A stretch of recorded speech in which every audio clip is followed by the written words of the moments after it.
Have you ever stopped to wonder why so many dangerous ideas spread like wildfire, even when they make absolutely no sense? Here's the uncomfortable truth. Society isn't threatened just by the loud or the corrupt. It's threatened by the quiet force of stupidity, lurking where we least expect. Dietrich Bonhoeffer didn't mince words. He saw stupidity not as a harmless quirk, but as a social epidemic, one that's even more dangerous than open malice.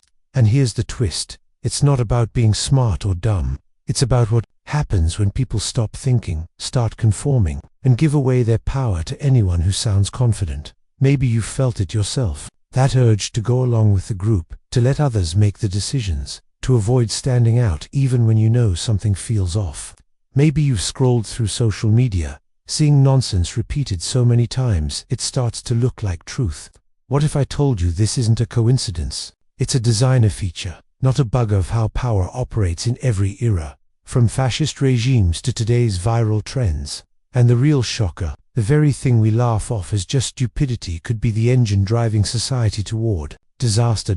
This video isn't for everyone. It's for those willing to challenge what they think they know, for people who want to break out of the cycle, to stop being manipulated by headlines and hashtags, and to start thinking for themselves. Are you ready to see what's really behind the curtain? Dietrich Bonhoeffer's legacy holds the key, but only for those bold enough to ask the uncomfortable questions. It's surprising how Dietrich Bonhoeffer could see stupidity not just as a lack of intelligence, but as something much more dangerous, moral, and social failure that quietly grows when people stop thinking for themselves. He noticed that stupidity is rarely born in isolation. Instead, it flourishes in groups, crowds, and social movements. Just look at history. It wasn't just the charisma of fascist leaders in Italy that gave them power. It was the silent majority, content to follow along, who empowered them. Bonhoeffer realized that when a society encourages conformity over critical thought, it creates fertile ground for manipulation on a massive scale. Imagine you're at a family gathering, and someone at the table starts repeating a rumor as if it were absolute truth. No one questions it. Instead, people nod along, maybe even add to the story. Bonhoeffer's insight. It's not that these people are unintelligent, it's that they've chosen the comfort of the herd over the discomfort of thinking independently. You see this every day on social media, in group chats, or even at work meetings where people go along with ideas they know are flawed, just to avoid rocking the boat. Stupidity, in this sense, becomes a kind of social glue, but it's the kind that keeps people stuck in place. This phenomenon is like a hidden hand guiding the masses. When Dietrich Bonhoeffer talked about the dangers of stupidity, he was pointing at a silent engine that powers authoritarian regimes. The Italian fascists, for example, didn't rule by force alone. They thrived on the passive acceptance and even defense of their narratives by everyday people. If you want to break this spell in your own life, start by asking questions, even the simple ones nobody dares to ask. Read books that challenge your views. Try Thinking, Fast and Slow by Daniel Kahneman, or On Tyranny by Timothy Snyder. Each question, each book, is a small rebellion against the tide of collective ignorance, quietly setting the stage for a deeper conversation about why ignorance and conformity are so stubbornly persistent. Dietrich Bonhoeffer, Sapala, and Adorno didn't just point fingers at the ignorant, they dug deeper, exposing a vicious cycle where ignorance feeds on itself. It's not just about missing information.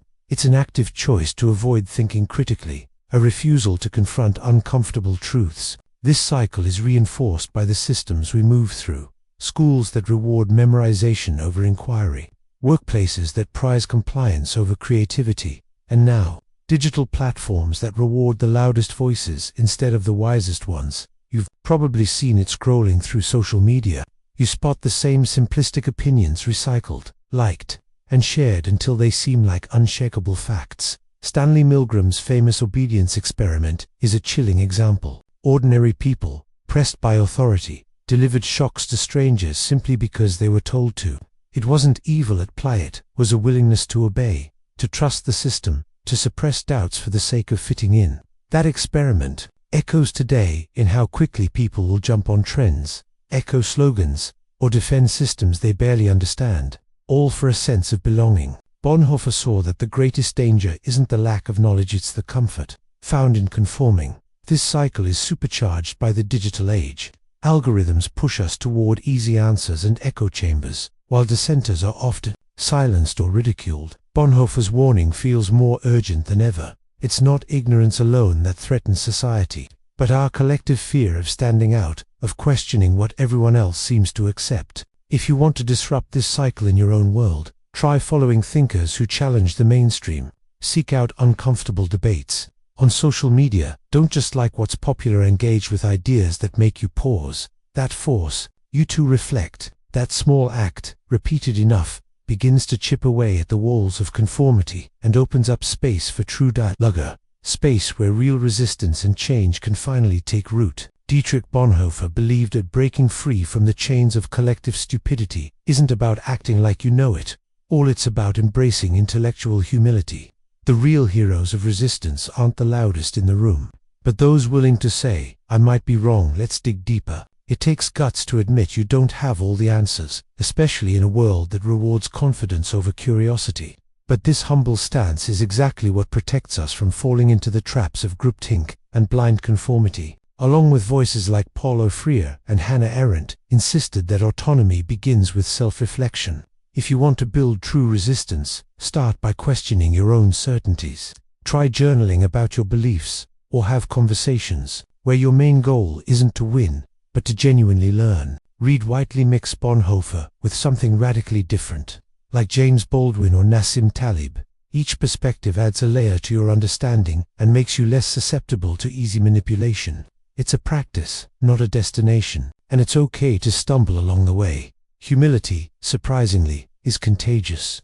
When you show vulnerability in your thinking, admitting when you don't know, laughing at your own blind spots, you give others permission to do the same. That's how communities begin to change, one honest conversation at a time.